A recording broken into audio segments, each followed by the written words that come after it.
नमस्ते साथियों, आप सभी का हमारे चैनल पर स्वागत है। आज के क्लास में हम ज्वालामुखी यानी वोल्केनो के बारे में डिस्कस करने वाले हैं, तो इसलिए आप वीडियो के अंत तक बने रहें ताकि आपको पूरी जानकारी मिल सके। तो चलिए स्टार्ट करते हैं।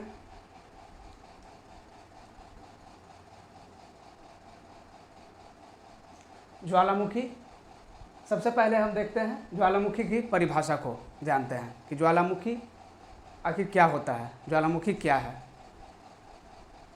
तो पृथ्वी के मेंटल का तरल मैग्मा जिस क्रिया से बाहर निकलता है उसे ही ज्वालामुखी कहते हैं।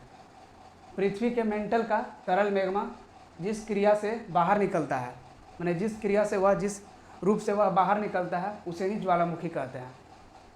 तो सबसे पहले मेंटल तो होता है पृथ्वी का जो है क्या है, पृथ्वी का परत है। पृथ्वी का बीच वाला जो परत है उसको मेंटल कहते हैं। 3 परत होता है, क्रस्ट, मेंटल, कोर। तो यहाँ पर मेंटल की बात हो रही है। तो पृथ्वी के मेंटल का तरल मैग्मा, जो मेंटल का जो तरल मैग्मा होगा लिक्विड रूप में, वही जब निकलता है बाहर तो उसी को ही ज्वालामुखी कहा जाता है। ये जो है लाल जैसा दिखाई देता है, आप देख सकते हैं इमेज में। यह है ज्वालामुखी का इमेज। तो यहाँ से जो है मैग्मा, तरल मैग्मा जो है वह बाहर निकल रहा है। तरल मैग्मा बाहर निकलता हुआ दिखाई दे रहा है हमें।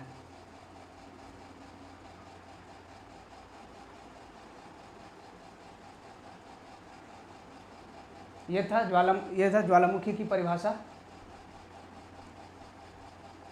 अब आगे इससे संबंधित कुछ इम्पोर्टेंट पॉइंट है, उसे अब हम जानेंगे। पहला पॉइंट है, मैग्मा जब ठंडा हो जाता है तो उसे लावा कहते हैं। जब मैग्मा ठंडा हो जाता है वह, तो उसे लावा कहा जाता है। जब वह ठंडा हो जाएगा मैग्मा, गर्म मैग्मा जब ठंड हो जाएगा तो उसे लावा कहते हैं। वह जो है लावा बन जाता है। ये देख सकते हैं आप, यह है लावा।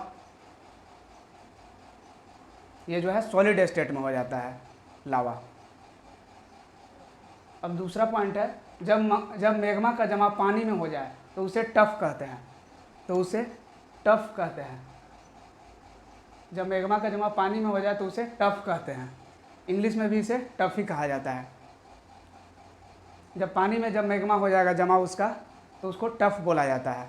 ये भी जो है सॉलिड रूप में होगा। ये देख सकते हैं आप इमेज में, यह है टफ।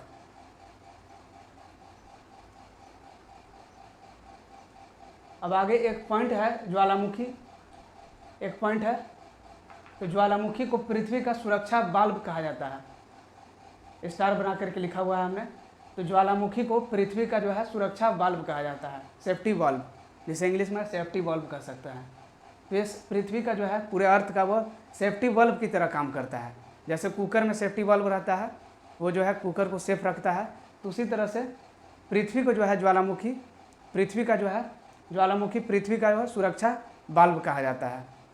अगर ज्वालामुखी के मतलब होने से जो है बहुत फ़ायदे भी हैं। जो है ये पृथ्वी को जो है ये मतलब पूरे पृथ्वी को बैलेंस भी करके रखता है या संतुलित करता है। तो ज्वालामुखी का भी होना जो है वह आवश्यक है पृथ्वी के लिए,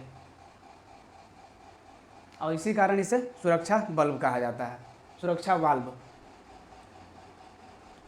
आगे बढ़ते हैं आप। तो नेक्स्ट पॉइंट अब है, जब मैग्मा का जमाव चना के समान हो जाए, जब यह चना की तरह दिखने लगे, जैसा चना होता है, तो उसी तरह से जब यह हो जाए मैग्मा का जमाव, तो उसी को एस्कोरिया कहा जाता है। इंग्लिश में भी इसे एस्कोरिया कहते हैं। यह है एस्कोरिया। ये जो है बिल्कुल चने की तरह जो है थोड़ा गोला दिखाई दे रहा है। अब नेक्स्ट है, मैग्मा जिस छिद्र से बाहर निकलता है उसे ज्वालामुखी छिद्र कहते हैं। मैग्मा जिस छिद्र से बाहर निकलता है, मैग्मा जो था लाल जो है आग की तरह जो दिखाई दे रहा है ज्वालामुखी में हमको दिखाई देता है, तो जब वह बाहर निकलता है तो उसे ही ज्वालामुखी छिद्र कहते हैं। माने जहाँ से वह बाहर निकलता है, मैग्मा जिस छिद्र से बाहर निकलता है तो उस छिद्र को ही होल को वोल्केनिक होल, ज्वालामुखी छिद्र कहते हैं। ये देख सकते हैं आप इमेज में, यह है ज्वालामुखी छिद्र। ये आपको क्लियर इससे पता चल रहा होगा। अब आगे है, जब ज्वालामुखी छिद्र बड़ा हो जाता है तो इसे क्रेटर कहते हैं। जब ज्वालामुखी छिद्र बड़ा हो जाता है तो इसे नाम दिया जाता है क्रेटर। यह क्रेटर कहलाता है। इंग्लिश में भी क्रेटर कहते हैं। जब यह बड़ा रूप ले लेगा तो इसी को ही क्रेटर कहा जाता है। ये आप इमेज में भी देख सकते हैं, यह जो है बड़ा हो जाता है इसका साइज।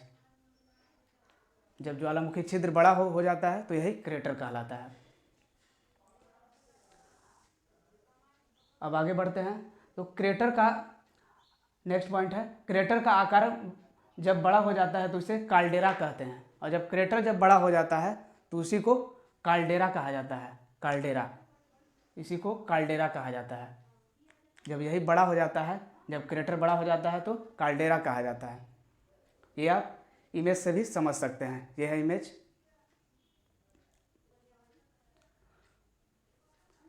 नेक्स्ट पॉइंट है, अब जब काल्डेरा में विस्फोट रुक जाता है तो उसमें वर्षा का जल भर जाता है।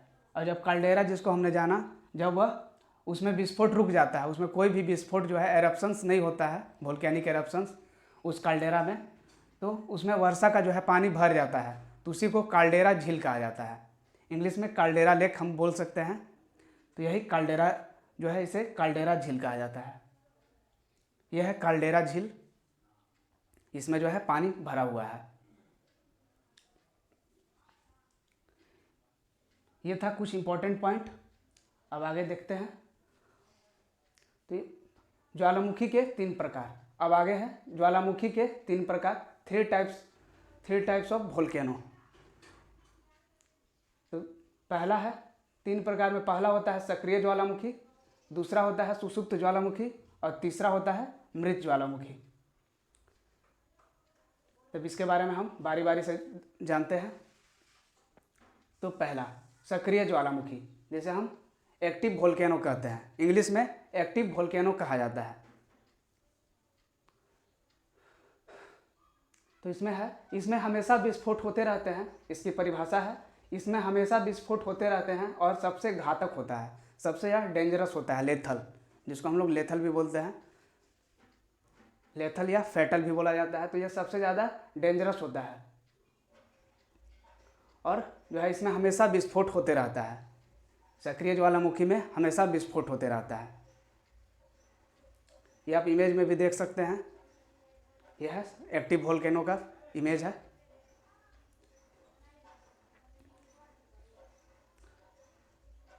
कुछ एग्जाम्पल है, तो कुछ एग्जाम्पल भी है सक्रिय ज्वालामुखी को। तो भारत का जैसे है बेरन, भारत में बेरन ज्वालामुखी है। इक्वाडोर में कोटोपैक्सी है, कोटोपैक्सी जो सबसे ऊंचा है। सबसे ऊंचा ज्वालामुखी अगर पूछे एग्जाम में, अगर क्वेश्चन होता है कि सबसे ऊंचा ज्वालामुखी कौन है, तो इक्वाडोर का कोटोपैक्सी है। इक्वाडोर का कोटोपैक्सी ज्वालामुखी सबसे ऊंचा है। और इसमें एग्जाम्पल है इटली का स्ट्राम्बोली, ये भी सक्रिय ज्वालामुखी में ही आता है, इटली का स्ट्राम्बोली। और यह सबसे सक्रिय है, यह सबसे सक्रिय ज्वालामुखी है। सक्रिय ज्वालामुखी में यह सबसे सक्रिय है। यह जो है हमेशा इसमें जो है विस्फोट होते रहता है। स्ट्राम्बोली में, इटली के स्ट्राम्बोली ज्वालामुखी में हमेशा विस्फोट जो है कि यह देखा जाता है। और एक है एटना, इटली का ही एक है एटना जो है ये भी सक्रिय ज्वालामुखी है। और लास्ट है यूएसए का एस्पर, ये भी जो है एक्टिव वोल्केनो है, यूएसए का एस्पर। तो इसे हम याद कैसे रखेंगे सक्रिय ज्वालामुखी को? तो सक्रिय ज्वालामुखी ठीक उसी तरह है जैसे कि छोटा बच्चा रहता है। छोटा बच्चा जैसे जो है कि हमेशा रोते रहता है, चिल्लाते रहता है, तो उसी तरह से सक्रिय ज्वालामुखी भी है। सक्रिय ज्वालामुखी में भी हम देखते रहे जो है हमेशा विस्फोट होते रहता है। तो वैसे ही जो है उसी तरह से यह छोटे बच्चे की तरह ही है सक्रिय ज्वालामुखी। और अब आगे है, अब दूसरा है सुषुप्त ज्वालामुखी। सुषुप्त ज्वालामुखी जिसे इंग्लिश में डोरमेंट वोल्केनो कहते हैं, जिसे डोरमेंट वोल्केनो के नाम से जाना जाता है। तो देखते हैं इसकी परिभाषा। तो इस ज्वालामुखी में विस्फोट प्रायः नहीं होता है, किंतु कभी भी हो सकता है। इस ज्वालामुखी में विस्फोट प्रायः नहीं होता है, जो एरप्शंस है वह जो है नहीं होता है प्रायः, हमेशा नहीं होता है, किंतु कभी भी हो सकता है। इसमें जो है संभावना होता है कि इसमें कभी भी हो सकता है। इसे हम याद रख सकते हैं सुषुप्त ज्वालामुखी को।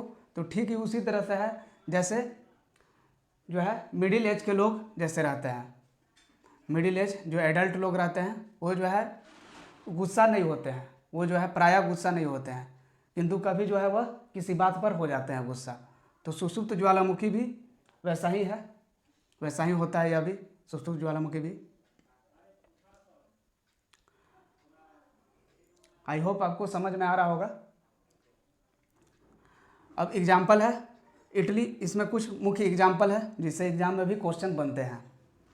तो सुषुप्त ज्वालामुखी में है इटली का विसुवियस, इटली का विसुवियस ज्वालामुखी, यह जो है सुषुप्त ज्वालामुखी का एग्जाम्पल है। और आगे है जापान का फ्यूजियामा और फ्यूजुशान, जापान का जो है दो ज्वालामुखी है फ्यूजियामा और फ्यूजुशान, यह भी सुषुप्त ज्वालामुखी का ही एग्जाम्पल है। और लास्ट है इंडोनेशिया का सिनाटा और क्राटाटोआ, इंडोनेशिया में सिनाटा और क्राटाटोआ, यह भी है सुषुप्त ज्वालामुखी, सिनाटा और क्राटाटोआ, यह था सुषुप्त ज्वालामुखी। अब अंतिम है मृत ज्वालामुखी, जिसे इंग्लिश में हम डेड वोल्केनो या एक्सटिंक्ट भी कभी जो है लिखा रहता है, एक्सटिंक्ट के भी नाम से जाना जाता है, डेड और एक्सटिंक्ट वोल्केनो,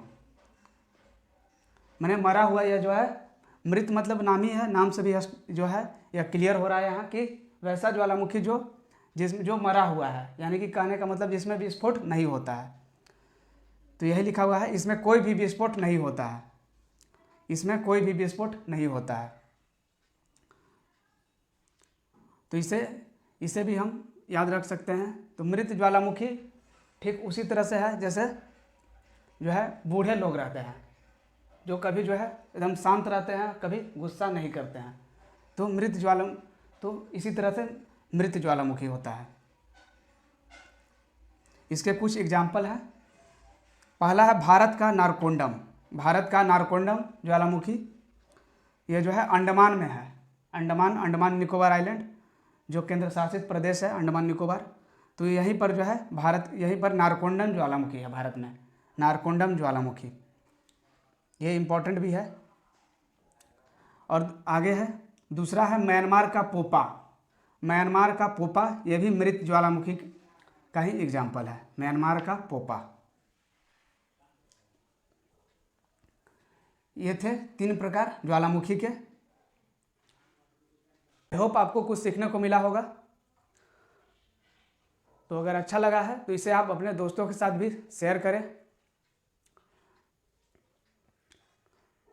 तो फिलहाल के लिए इतना ही, मिलते हैं अब नेक्स्ट वीडियो में।